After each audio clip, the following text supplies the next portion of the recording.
Canada की तरफ से एक ग्रेट न्यूज़ आपको देने जा रहा हूं। अगर आप कनाडा में 1 साल की स्टडी करते हैं तो आपको 3 साल तक का वर्क परमिट मिल सकता है। इससे पहले 2 साल या उसकी ज़्यादा स्टडी करने पर ही 3 साल का वर्क परमिट मिलता था। ये बिल्कुल ऑफिशियल न्यूज़ है, लेटेस्ट न्यूज़ है।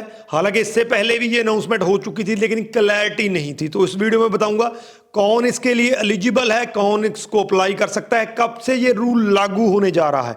तो वीडियो को एंड तक देखिएगा ये चीज़ जानने के लिए। उससे पहले हमारा यूट्यूब चैनल जरूर सब्सक्राइब कर लीजिए क्योंकि इस पे आपको ऐसी ही इन्फॉर्मेटिव एंड अपडेटेड वीडियोस देखने। तो बात करते हैं 1 साल की स्टडी, 3 साल का वर्क परमिट। ये दुनिया में किसी भी कंट्री में अभी तक ये चीज़ नहीं है। आमतौर पे किसी भी कंट्री में अगर आप स्टडी करते हैं, कनाडा चाहे वो कोई और कंट्री है, तो आमतौर पे अगर आप 1 साल की स्टडी करते हैं तो मोस्ट प्रोबेबली आपको 1 साल का वर्क परमिट ही मिलता है। ज़्यादा से ज़्यादा आपको 1.5 साल तक का वर्क परमिट मिल सकता है। लेकिन यहाँ पे बात हो रही है 1 साल की स्टडी और 3 साल के वर्क परमिट की।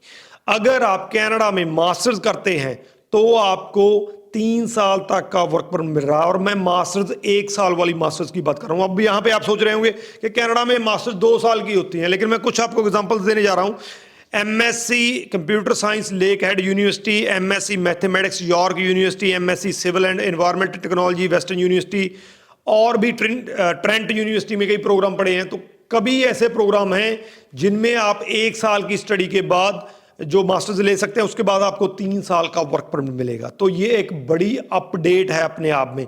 अगर आप मास्टर्स करने जाते हैं 3 साल का वर्क परमिट ले सकते हैं। साथ के साथ आपको जो है 3 चीजें और मिलेंगी। सबसे पहला, अगर आप मास्टर्स करते हैं क्या फायदा है? सबसे पहले आपको अटेस्टेशन लेटर की जरूरत नहीं है। अब आप आज के आज अगर आपकी फाइल अभी इस टाइम पे रेडी है तो आप लगा सकते हैं। आपको किसी तरह की डिले करने की जरूरत नहीं है, किसी तरह का वेट करने की जरूरत नहीं है। आप पे अटेस्टेशन लेटर वाला रूल लागू नहीं होता है अगर आप मास्टर्स के स्टूडेंट हैं, चाहे वो मास्टर 1 साल की है चाहे 2 साल की है। दूसरा, आप किसी वीजा कैपिंग के अंडर नहीं आते हैं। अगर आप वीजा कैपिंग के अंडर नहीं आते हैं, अगर आप उन 3,60,000 स्टूडेंट्स जिनको कैपिंग के अंडर वीजा मिलना है उसमें नहीं आते हैं, तो ये पॉसिबिलिटी है कि आपके वीजा के चांसेस डबल ट्रिपल हैं एज कंपेयर टू दो स्टूडेंट जो कैपिंग के अंडर आते हैं। तो ये एक बड़ा एडवांटेज है।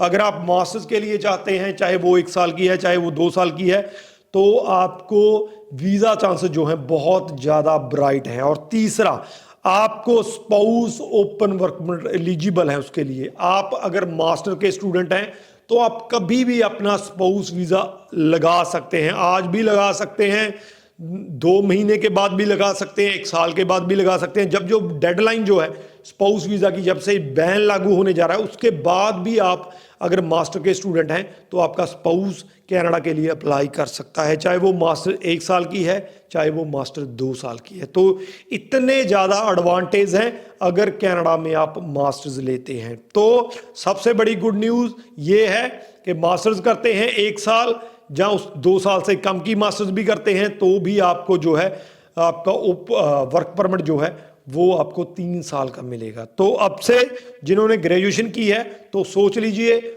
आपके लिए मास्टर्स के काफ़ी ज़्यादा एडवांटेज हैं। हमारे पास ऑलमोस्ट ये सारे के सारे प्रोग्राम अवेलेबल हैं। अगर एडमिशन लेना है मास्टर्स में, 1 साल की मास्टर्स चाहिए, तो नंबर नीचे दिए गए कॉन्टैक्ट कर सकते हैं। इन यूनिवर्सिटीज़ में जो सीट्स हैं अवेलेबल है। इस वीडियो के रिगार्डिंग अगर कोई क्वेश्चन है तो नीचे लिख दीजिए, आपको आंसर मिल जाएगा। राजवीर चहल, थैंक यू सो मच।